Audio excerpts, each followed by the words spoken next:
ধন্যবাদ সকলোৱে আসন গ্ৰহণ কৰক ধন্যবাদ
কিমান ভাল লোক হাতেৰে দেখা দিয়কচোন বাপৰে আমি সকলোৰে ভাল এইফালে ভাল নে বেয়া ভাল পিছৰ ফালে ভাল এইফালে ভাল নে বেয়া একদম পিছৰ ফালে ভাল নে বেয়া সকলোৰে ভাল তেতিয়াহ'লে মোৰ লগত সকলোৰে ক'ব ভাৰত মাতা কি ভাৰত মাতা কি আজিৰ সভাত আমাৰ মাজত উপস্থিত মন্ত্ৰী প্ৰশান্ত ফুকন ডাঙৰীয়া ডক্টৰ ৰমেশ পেগু ডাঙৰীয়া সাংসদ প্ৰধান বৰুৱা ডাঙৰীয়া সন্মানীয় বিধায়ক আপোনালোকৰ নৰবৰ ভুৱন পেগু ডাঙৰীয়া পৰমানন্দ চাইনিয়া ডাঙৰীয়া টংকেশ্বৰ সোণোৱাল ডাঙৰীয়া ভৈৰৱ দেউৰী ডাঙৰীয়া মিহিৰেশ্বৰ বসুমতাৰী ডাঙৰীয়া আজিৰ সভাত উপস্থিত যজ্ঞেশ্বৰ কুটুম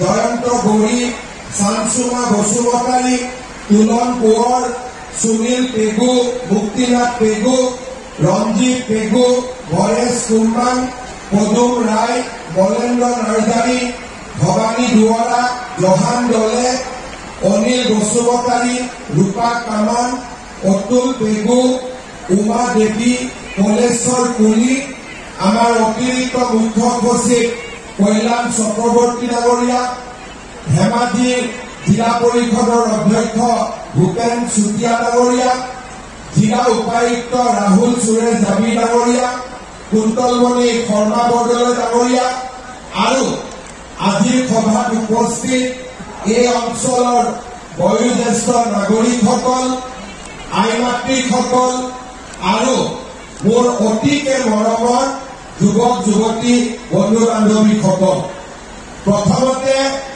মই আপোনালোকক ধন্যবাদ জনাইছো মই আজিলৈকে জীৱনত কোনো মিটিঙতে ইমান মহিলা দেখা পোৱা নাই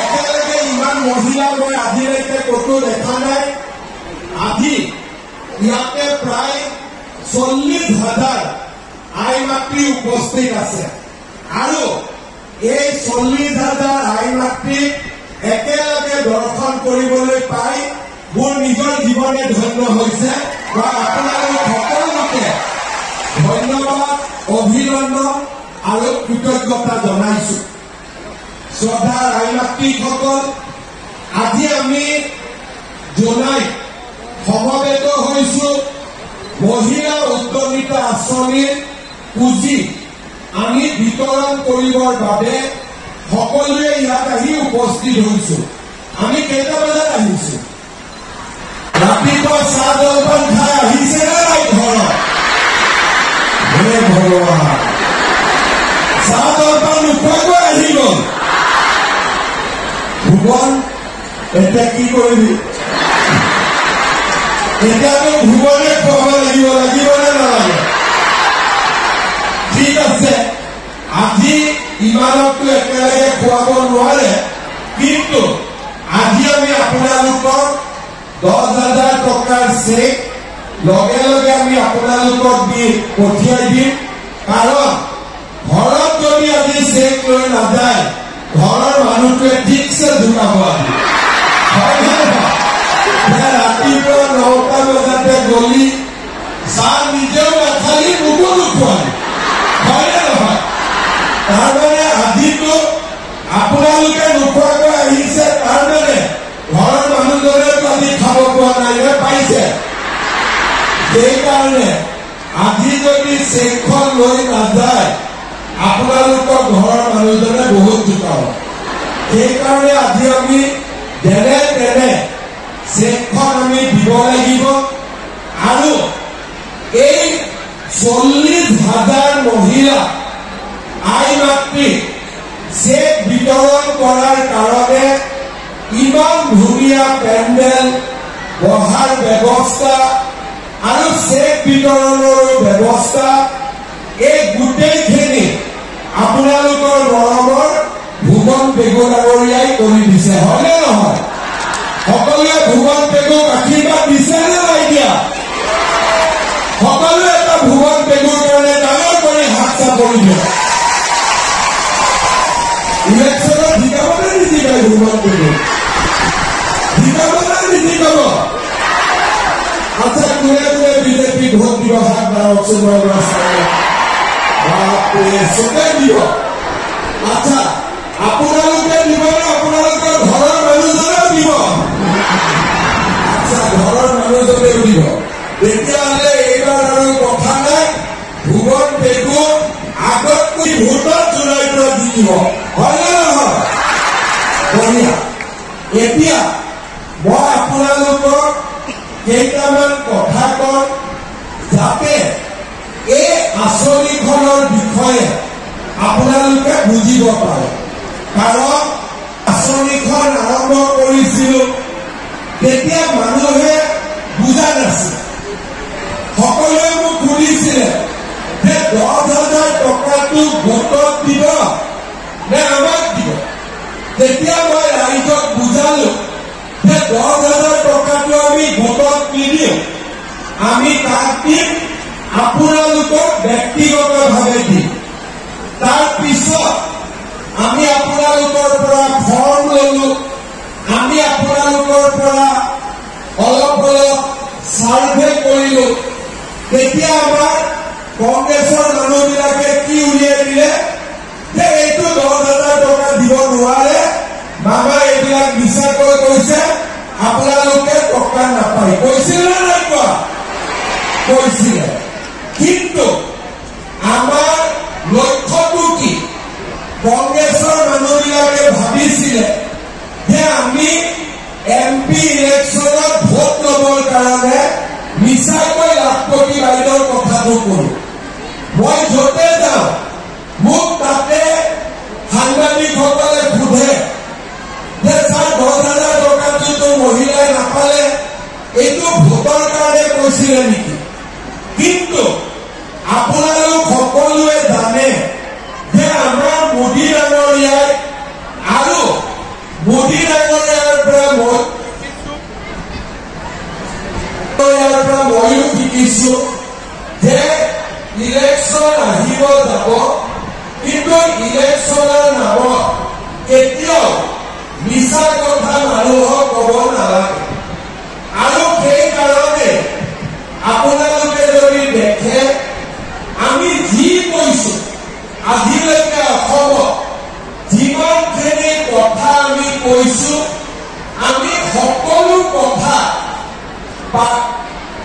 পালন কৰিবলৈ আজিলৈকে চেষ্টা কৰি আছো ৰাজনৈতিক কথা হওক অৰ্থনৈতিক কথা হওক আমি কতো পিছ পৰি যোৱা নাই ইলেকশ্যনৰ সময়ত মই ৰাইজক কৈছিলো যে ইলেকশ্যন জিকিলে মই 1 লাখ ল'ৰা ছোৱালীক চাকৰি দিম চবে ভাবিছিলে যে 1 লাখ দিব পাৰিব নেকি এইটোতো মিছা কথা কৈছে তথাপিতো গৰমতে ভোটটো দি দিছো কিন্তু আজি আপোনালোকে দেখিছে যে আমি 1 লাখ নহয় আমি এই মাহত যি নিযুক্তি দিম আমাৰ নিযুক্তিয়ে প্ৰায় 2 লাখৰ ওচৰ চাপিব প্ৰায় 2 লাখ ল'ৰা ছোৱালীয়ে নিযুক্তি পাব আজি যেতিয়া মই কৈছিলো যে টকা নিদিয়াকৈ চাকৰি পাব মানুহে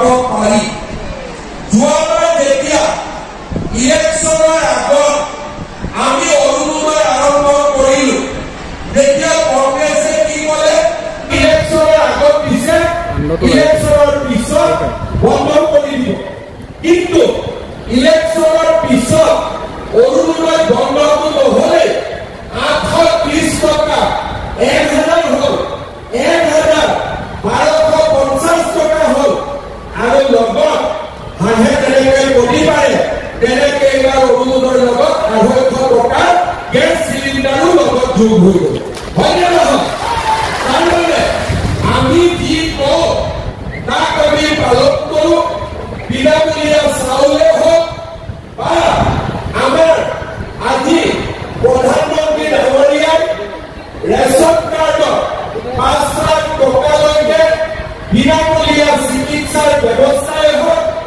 ইমান ডাঙৰ ডাঙৰ নেশ্যনেল হাইৱে বনোৱাই হওক আমি যিবিলাক প্ৰতিশ্ৰুতি দিছিলোঁ আজি আমি এটা এটাকৈ সকলোৰে প্ৰতিশ্ৰুতি আমি ৰক্ষা কৰিছোঁ আজিলৈকে অসমত কোনো চৰকাৰ নাছিলে যি চৰকাৰে ৰাইজক দিয়া প্ৰতিশ্ৰুতি 100% পালন কৰাৰ বাবে চেষ্টা কৰিছে কাৰণ আমি বিশ্বাস কৰোঁ যে ইলেকশ্যন আহিব যাব কিন্তু মানুহৰ পৰা যি আমি মৰম পাওঁ সেই মৰমবিলাকক আমি কেতিয়াও পাহৰিব নোৱাৰো আমি ৰাইজে কৰা মৰম ৰাইজে দিয়া আশীৰ্বাদ আমি নিশ্চিতভাৱে উভতাই দিব লাগিব শ্ৰদ্ধাৰ ৰাইজ আজিৰ দিনটো মোৰ বাবে এটা আনন্দৰ দিন মই লোকসভা ইলেকশ্যনৰ সময়ত জোনাই আই মাতৃসকলক প্ৰতিশ্ৰুতি দিছিলোঁ যে আমি আপোনালোকক ইলেকশ্যনৰ পিছতে 10,000 টকাটো দিয়াৰ ব্যৱস্থা কৰিম আজি আপোনালোক ইয়াত উপস্থিত আছে 11টাৰ মিটিং 10টা বজাতে আপোনালোক ইয়াত আহিছে তাৰমানে আপোনালোকে জানে যে আজি মামা আহিব আমাক টকাটো দিবই এইটোকে কৈ বিশ্বাস আৰু এই বিশ্বাস আমি সদায় ৰাখিবৰ বাবে চেষ্টা কৰোঁ মই আজি এই কথাখিনি আপোনালোকক এই পিছত মানুহে কংগ্ৰেছৰ চৰকাৰ দেখিছিলে ইলেকশ্যনৰ সময়ত যি কওঁ কোনো দুখীয়া মানুহে চৰকাৰী আঁচনি পোৱা নাছিলে ইলেকশ্যন আহিলে লুঙি ধুতি সূতা কম্বল বাছ আৰু সেই সূতা কম্বলো মানুহে নাপাইছিলে সেই সূতা কম্বল ল'বৰ কাৰণে বাৰে বাৰে মিটিঙত আহিব লাগে 100 গৰাকীয়ে পায় 200 গৰাকীয়ে খালী মুখে উভতি যায় এইটো আছিলে কংগ্ৰেছৰ দিন কিন্তু আজি ইয়াত দিনে আহিছে কোনেও খালী মুখে উভতি যাব নালাগে সকলোৱে 10,000 টকা লৈহে উভতি যাব এইটোৱে হৈছে কংগ্ৰেছ আৰু বিজেপি যোৱা কেইদিনমান আগতে আমি 30 লাখ মহিলাক অৰুণোদয় দিলোঁ ক'ত ঘৰত বহি আছে গোটৰ মিটিঙত আহিছে বেংকত গৈ টকা সোমাইছে কোনো কষ্ট পাবলগীয়া হোৱা নাই শ্ৰদ্ধাৰ আই মাতৃসকল আজি মই সকলোৱে আমি আপোনালোকক আৰু এটা কথা ক'ব খোজোঁ আজি যে আমি 10,000 টকা আপোনালোকক দি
পৰামৰ্শ দিব খুজিছো। আজি 10,000 টকা পোৱাৰ লগে লগে আমি সকলোৱে এটা এটা মোবাইল কিনি ল'ব লাগিব। কোনে কোনে মোবাইল কিনিব? কাক কাক মোবাইল কিনিব নালাগে হাত দাঙকচোন। আচ্ছা, এতিয়া আপোনালোকে বুজি পালে যে 10,000 টকা তুলি আমি মোবাইল নিকিনো।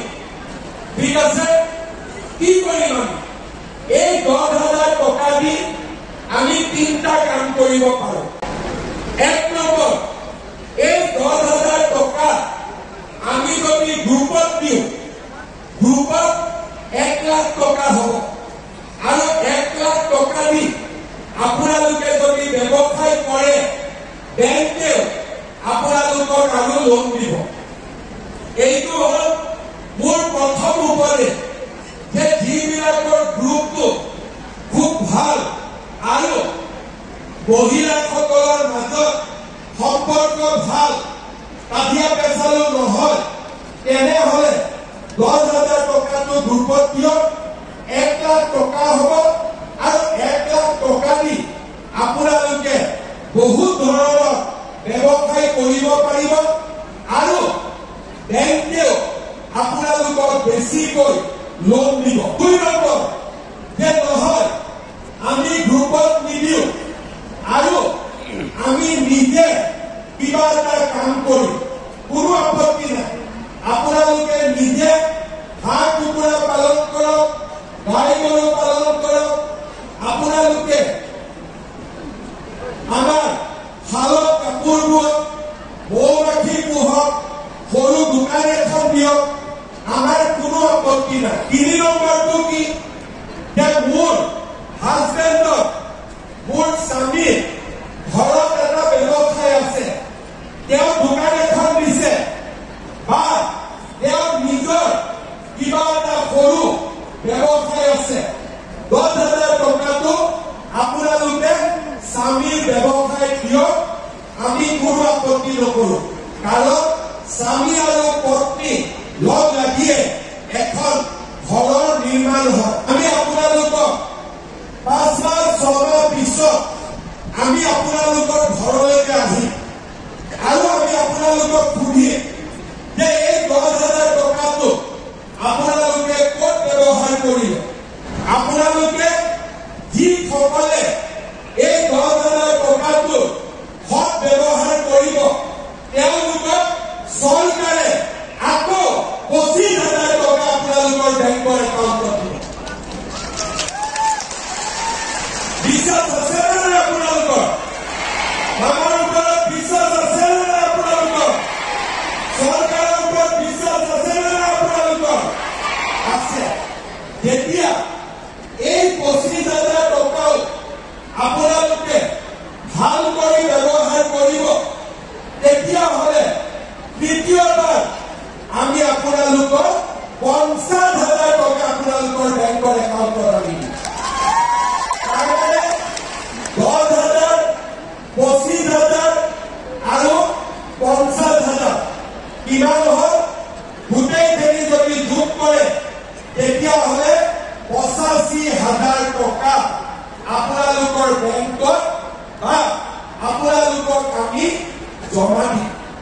আপোনালোকে চিন্তা কৰক, 40 লাখ মহিলা যদি 85,000 টকা কৰি চৰকাৰৰ পৰা পাব পাৰে, আমাৰ অসমত এটা কিমান ডাঙৰ গ্ৰাম্য অৰ্থনীতিক বিপ্লৱ আহিব।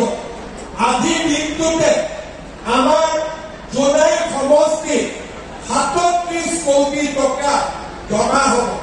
37,000 মহিলা 10,000 টকাকৈ ল'লে 37 কোটি টকা আজিৰ দিনটোতে জোনাই অৰ্থনীতিলৈ হস্তান্তৰ হ'ব।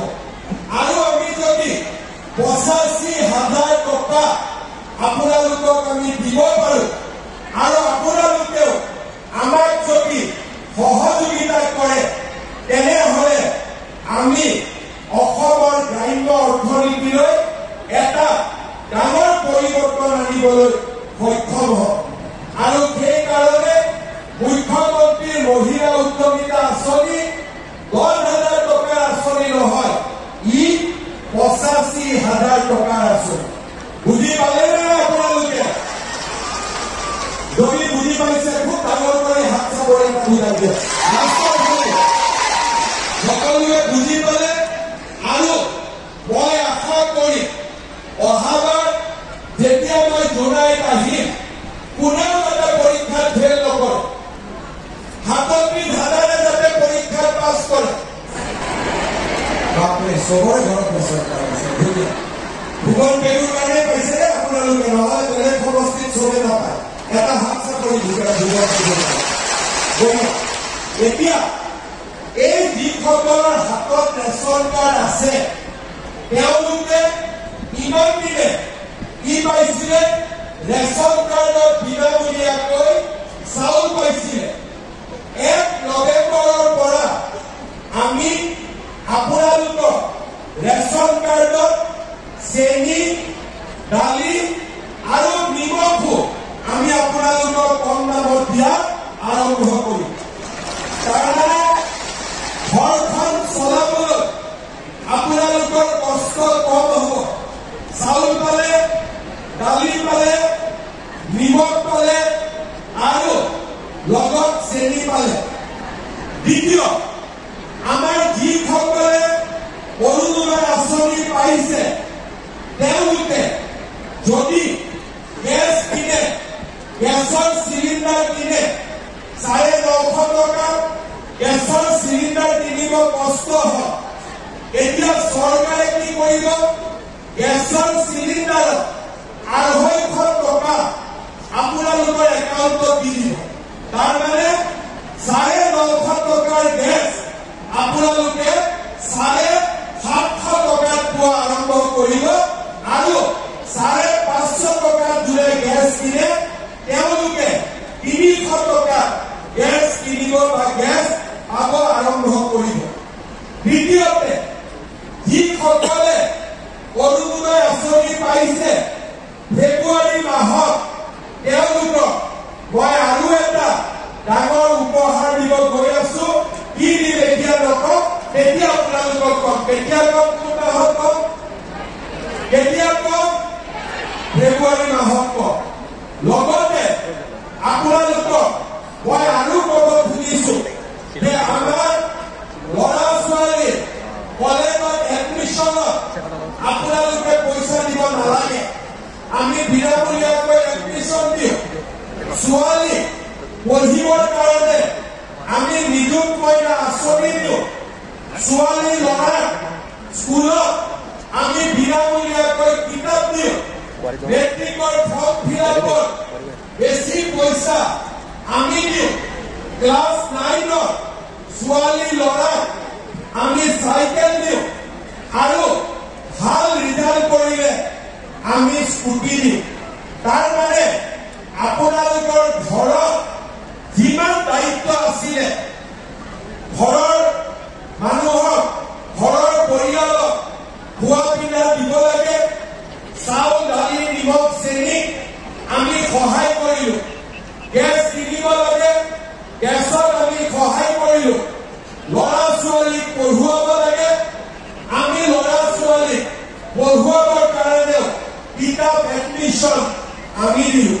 তাৰমানে ঘৰৰ মালিকৰ কষ্ট আমি যিমান পাৰো আমি কমাই দিম। আমি সকলো আত্মবিশ্বাসী। আজি আমাৰ জুলাই মানুহৰ মাটিৰ পাত্তা নাছিলে, NC ভিলেজ আছিলে, আমি তাত ঠিক কৰিলো।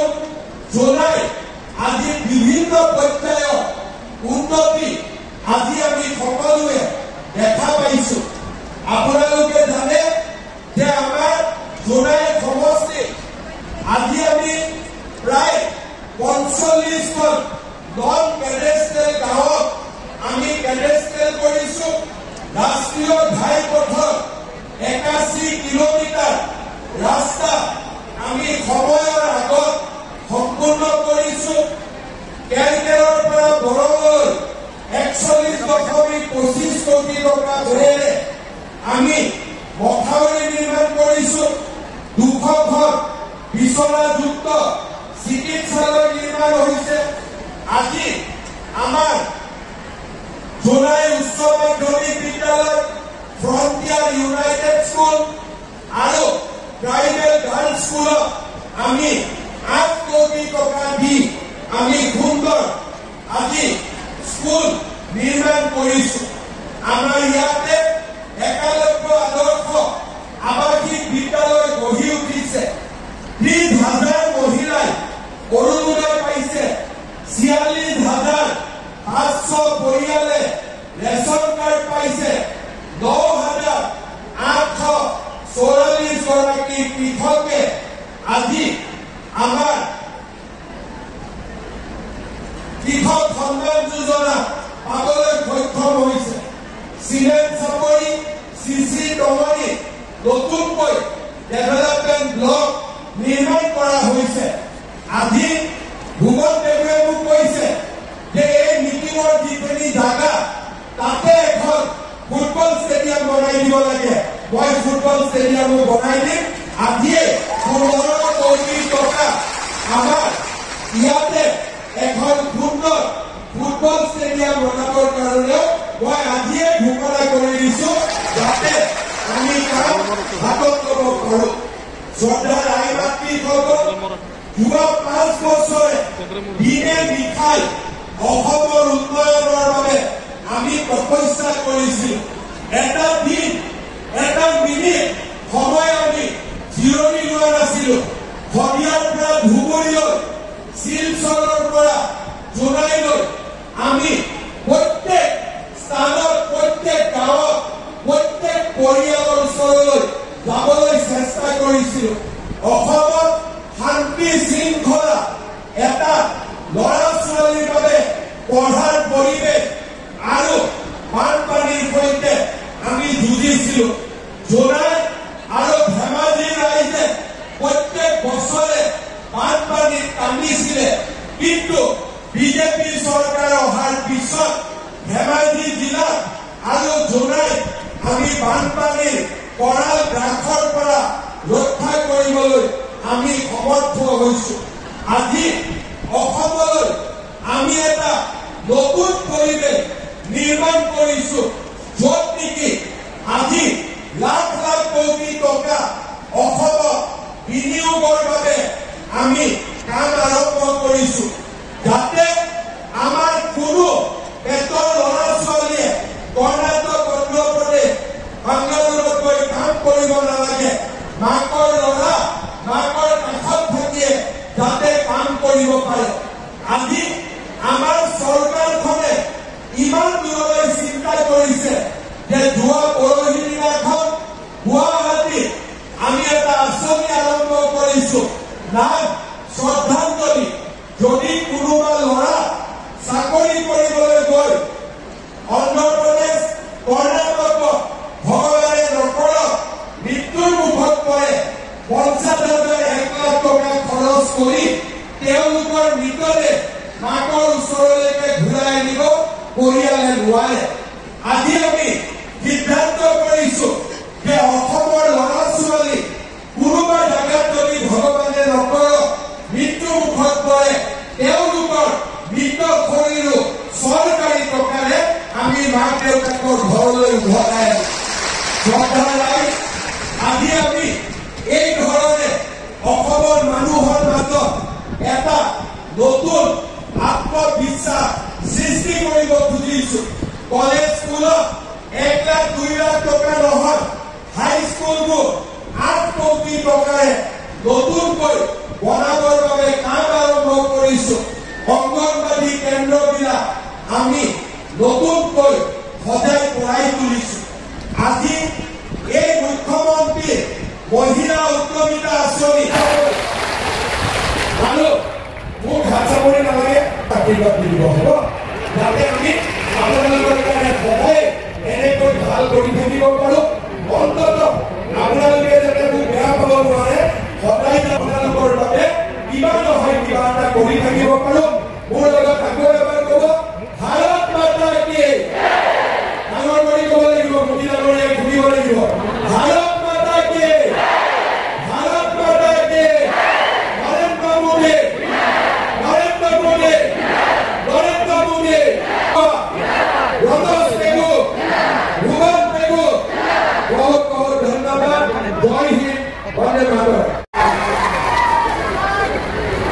Sweet creation of